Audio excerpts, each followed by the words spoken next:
Like and subscribe to Pals Fundamentals on YouTube or palsfundamentals.com for more videos like this. All right, so we're back with another regional news report for you all. This time, we're focusing on the North Atlantic. As always, we're bringing you the latest news from various sources around the region. We'll be grouping the news by country to make it easier to follow along. So first up, we're going to head over to Greenland. Seems like there's some tension brewing there. Yeah, there are some pretty strong comments coming out from Greenland regarding their relationship with the other Nordic countries. We've got some interesting comments from Pipilik Lynch. She's from the Inuit Ataqatigiit Party. Okay.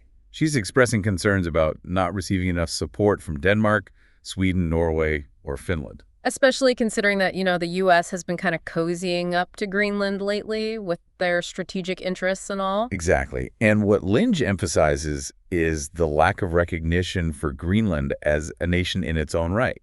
Like being treated as a separate entity from Denmark, right? Yeah. Yes, exactly. And she feels that this ambiguity around their self-governance is being ignored. So kind of like a feeling that Denmark is getting prioritized over Greenland's own voice, huh? That seems to be the sentiment. And she specifically mentioned that Denmark could have taken a more proactive and decisive stance in response to some of the things the U.S. has been saying about Greenland. Interesting. So is this just one person's opinion, or are there others in Greenland who feel similarly? Well, Aquelu Jeremiassen from the Ataqatigiit Party has voiced similar concerns. So there's a sense across party lines about this then? It seems so.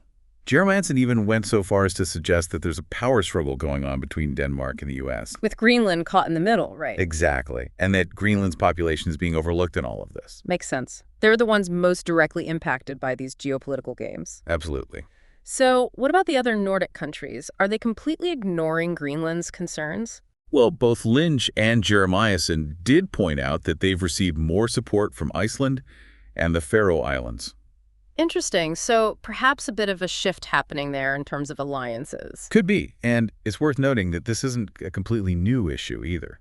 As in, there's a history of this tension within the Nordic Council regarding Greenland's status? Exactly. Okay, so how have Denmark, Sweden, Norway, and Finland actually responded to these criticisms coming from Greenland? Well, the Danish Prime Minister's office issued a written statement affirming their continued support for Greenland. Of course. Finland, which currently holds the presidency of the Nordic Council of Ministers, emphasized the importance of Nordic cooperation. Right, but what did they say about the specific concerns raised about Greenland's autonomy? They essentially said that those are matters to be dealt with bilaterally between Denmark and Greenland. So kind of sidestepping the issue then? Yeah, you could say that. And Norway. They basically echoed Denmark's stance, emphasizing Greenland's place within the Kingdom of Denmark.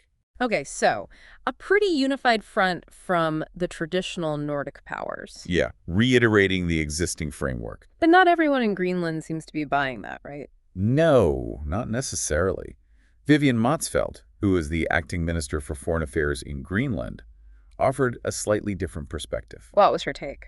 She did acknowledge the support that Greenland receives from both the EU and the Nordic countries, particularly when it comes to security. Right, that makes sense. Greenland is strategically very important, especially with all the activity in the Arctic these days. Absolutely.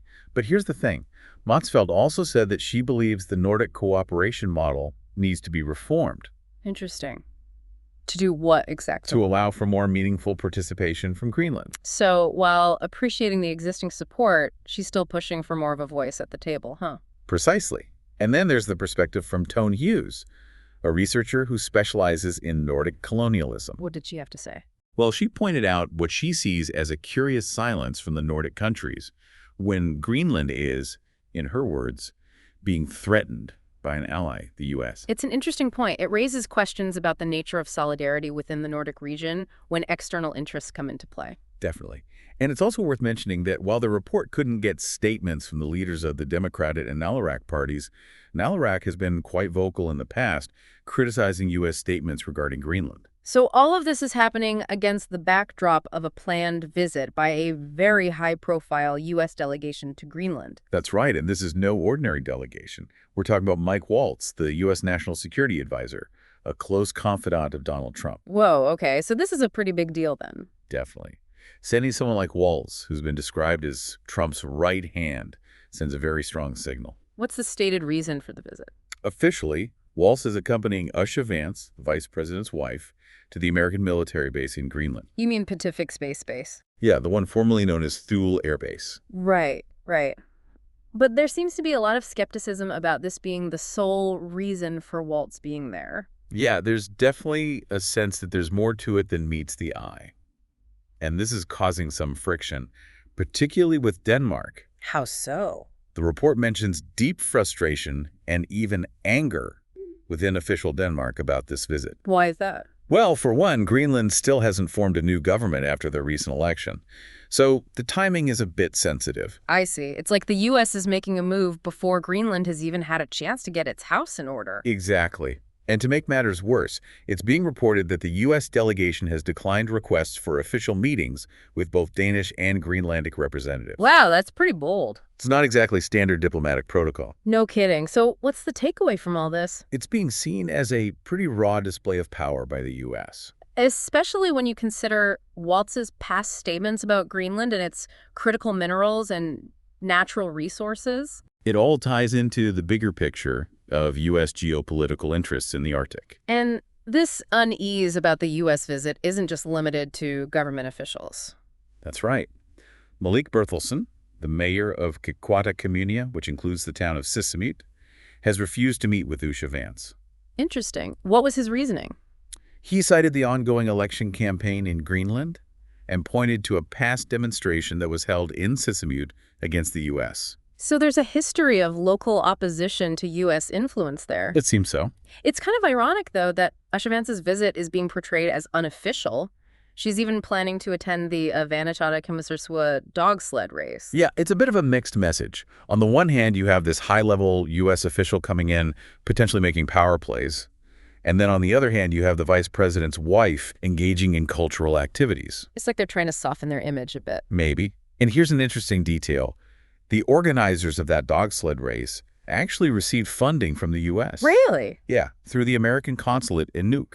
So there's definitely an element of soft power at play here, too. Absolutely. So moving on from the U.S.-Greenland situation, there's also some internal developments happening within Greenland. Yeah, in Nanortalik, which is part of the Kujalleq municipality, there's a growing movement for independence. Independence from what? From the Kujalleq municipality. Yeah. They want to break away and become their own separate municipality again. How serious is this movement?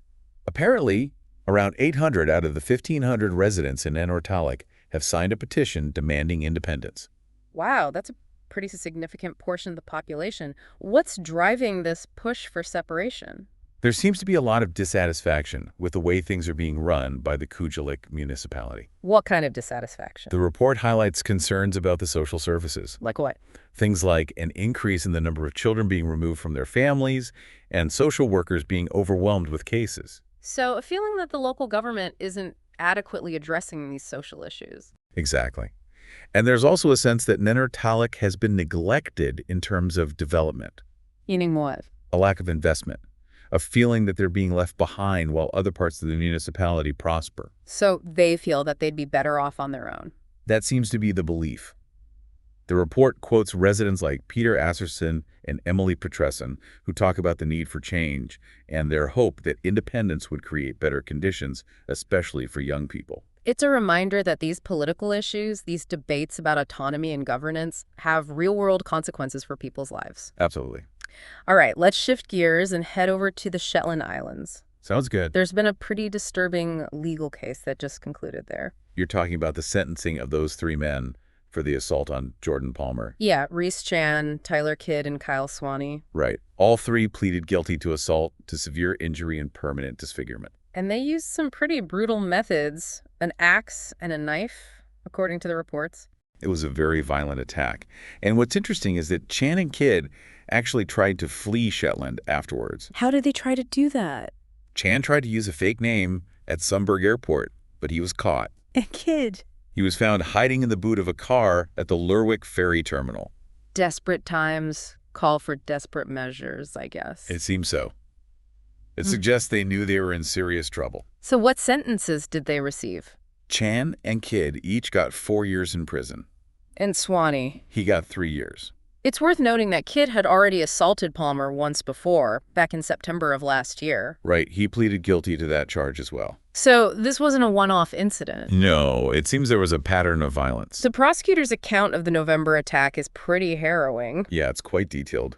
Palmer was lured to a car under false pretenses, then attacked by Chan and Kidd, who were wearing masks. Sounds premeditated. It does, doesn't it?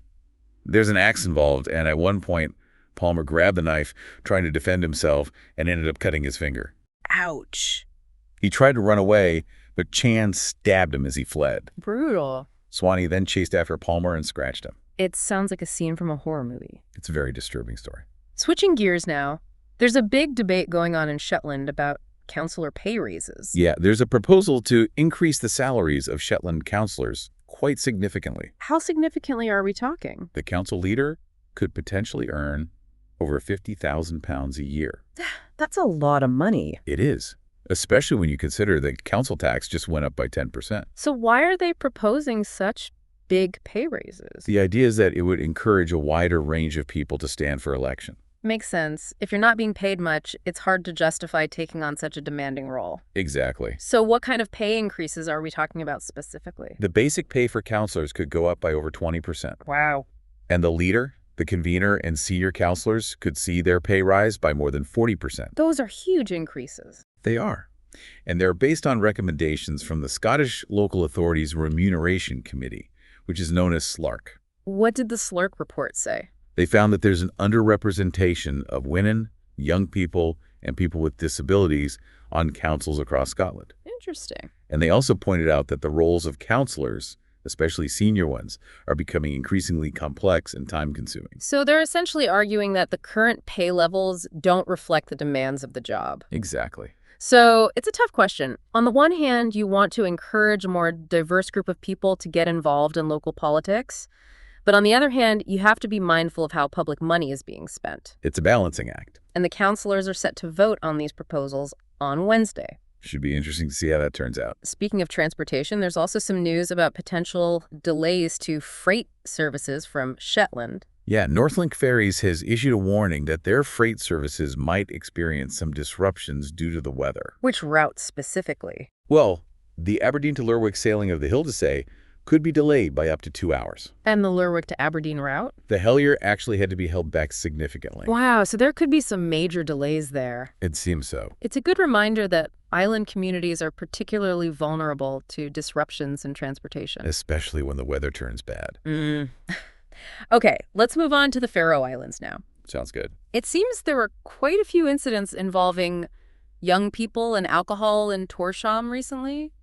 Yeah, the police were kept pretty busy dealing with intoxicated minors overnight. What happened? Well, early in the night, they encountered 5 heavily intoxicated youths near a kindergarten.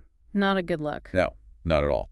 The police made them clean up the mess, and then they called their parents. Hopefully that was a wake-up call for them. Hopefully so. There was also an incident at an eatery where a very drunk young girl had to be picked up by her parents. So a pattern emerging here. Yeah, and there was even a report of a bar possibly selling alcohol to underage individuals. Did the police find anything when they arrived? No, they didn't find anyone under 18 at the bar. But there was another incident where a 16-year-old girl had to be taken to the National Hospital because she was so drunk. That's pretty worrying. Definitely. So what's being done about all this? Social services will be following up on all these cases. Good. It sounds like they need some support. They do. Shifting gears a bit, there was also a FIFA World Cup qualifying match involving the Faroe Islands. That's right. They played against Czechia. How'd it go? Czechia won 2-1. So not a great result for the Faroe Islands. Well, they did manage to equalize shortly before the end of the match. Gunnar Vatnamar scored the goal. So they gave Czechia a bit of a scare. Yeah, for a moment there, it looked like they might snatch a draw. But then what happened? Czechia quickly responded with a winning goal from Patrick Schick. So back to the drawing board for the Faroe Islands. Exactly. Their next match is against Montenegro.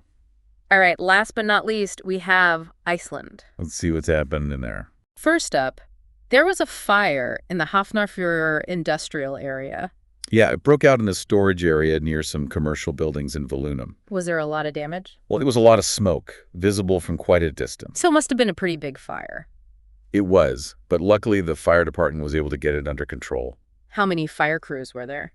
They dispatched crews from 2 different stations, plus a tanker truck. So, a pretty major response. Yeah, they weren't taking any chances. And most importantly, the fire didn't spread to the commercial buildings, right? That's right. It was contained to the storage area. That's good news. Definitely. There's also some news from the Icelandic judicial system. It seems there was only one applicant for the position of associate judge at the Court of Appeal for reopening cases. Really? Just one? Yeah, Tórshavn Sveinsson was the only one who applied. So I guess he's pretty much guaranteed to get the job then. Well, his application still has to be reviewed by the Judicial Appointments Committee. Right, of course. It's not just a formality. Definitely not. Okay, what else is going on in Iceland? We have a quick weather update. Hit me with it. The forecast is for rain, sleet, and snow across most of the country. Not the best weather then. No, not ideal. Is it going to clear up at all? Yeah, they're expecting it to clear up afternoon. So there's hope. There is. What about the wind and temperatures? The wind will vary depending on the region, and temperatures will range from around freezing to about 9 degrees Celsius. So not too bad considering. No, not too extreme. Okay, what else? Unfortunately, there was a search operation in Reykjavik. What happened? Well, it seems someone was believed to have gone into the sea near Borgarten. Oh, no. The Coast Guard helicopter was called in to help the police with the search. Along with rescue teams, I presume? Yeah, there were rescue teams and rescue ship involved as well. Hopefully they were able to find the person. But we'll have to wait for further updates on that. In other news, Samtökin 78, which is Iceland's national queer organization, had their annual general meeting. That's right. And Bjarnhildur Helga Tómasdóttir was reelected as chair. Was there any competition for the position? No, she ran unopposed. So a clear mandate from the members? It seems so. And there was a high voter turnout, which is always good to see. Definitely shows engagement from the community. Absolutely. What about the rest of the board? Any changes there? Yeah, several new members were elected to the board. Okay, and moving on from local Icelandic news, there are still some lingering effects from the Heathrow airport closure in London. Yeah, Heathrow is still shut down because of that power outage from the fire at the electrical substation. It's causing quite a disruption for travelers, isn't it? It is. Thousands of passengers are stranded, and there are warnings of continuing delays even once the airport reopens. And how is this affecting Iceland specifically? Well, Icelandair and British Airways have had to cancel their flights between Keflavik and Heathrow. So, not good news for anyone planning to travel between Iceland and London. Not at the moment, no. And closer to home, there was a temporary closure of the Fafjörður tunnel. Yeah, they had to close it for a while to carry out some repairs. Did it cause much of a delay? There were some delays, but nothing too major. Thankfully. It's a pretty important route, though, isn't it? Oh, yeah. It connects the capital region to the west and northwest of Iceland. So, any disruption there can have a ripple effect. Absolutely. On a brighter note, there's good news for an Icelandic athlete. Hólmfríður Dóra Friðgeirsdóttir, the Icelandic alpine skier. That's the one. She had 2 fifth-place finishes in downhill races in Norway. Wow, that's impressive. It is, and it's boosted her world ranking to 186th. So she's moving on up. She is. And Yeah. in the world of Icelandic handball, things are heating up. Yeah, the Ullestild, which is the women's handball league, is in its final stages. Any particular highlights? Well, Grata finally won a game after a long losing streak. Must have been a relief for them. I'm sure it was. And Fram has moved up to 2nd place in the league. So it's all to play for in these last 2 rounds of matches. Absolutely. And unfortunately, we wrap up with some more police activity in Iceland. Yeah, there were a couple of incidents. First, police and special forces were sent to a shopping center in the Vogar neighborhood. What was going on there? It seems there was an altercation between 4 individuals in the parking lot. Any details about what sparked the altercation? Not at the moment, no. Okay. And the other incident? This one involved 3 children who were arrested in Hafnarfjörður. What did they do? Vandalism and assault at a shopping center. How serious was the assault? Thankfully, no one was seriously injured. What exactly happened? Well, there is some sort of disagreement, and one of the children ran into a shop, breaking a window in the process. Kids these days. It's worrying, though, isn't it? Especially when you consider that these children are below the age of criminal responsibility. Meaning they can't be charged with a crime. Exactly. So what happens to them? The police will deal with them in some way, Yeah. but it's tricky because of their age. And to make matters worse, it seems that incidents involving young perpetrators are becoming more common. That's what the chief superintendent said, yeah. It's a concerning trend. It is. And finally, there's some frustration brewing in the Westfjords region of Iceland. It's about the winter road maintenance on the Dynjandisheiði Pass. What's the issue? Well, the pass is cleared during weekdays, but it's often left impassable in the evenings and on weekends. So if you need to travel then, you're out of luck. Pretty much. That's not ideal. No, it's not. And the residents are arguing that it makes the new roads in the area pointless if they can't be used reliably. It does seem counterproductive. It does. So why isn't there more maintenance? The road administration says they just don't have the budget for it. So a classic case of lack of funding. It seems so. Well, that's a lot to digest. It is. We've covered quite a bit of ground in this regional news report. From Greenland's political tensions and U.S. involvement to a disturbing assault case in Shetland, social issues in the Faroe Islands, and a variety of happenings in Iceland, the North Atlantic is a dynamic region with a lot going on. Definitely a lot to keep an eye on. Sources are linked below.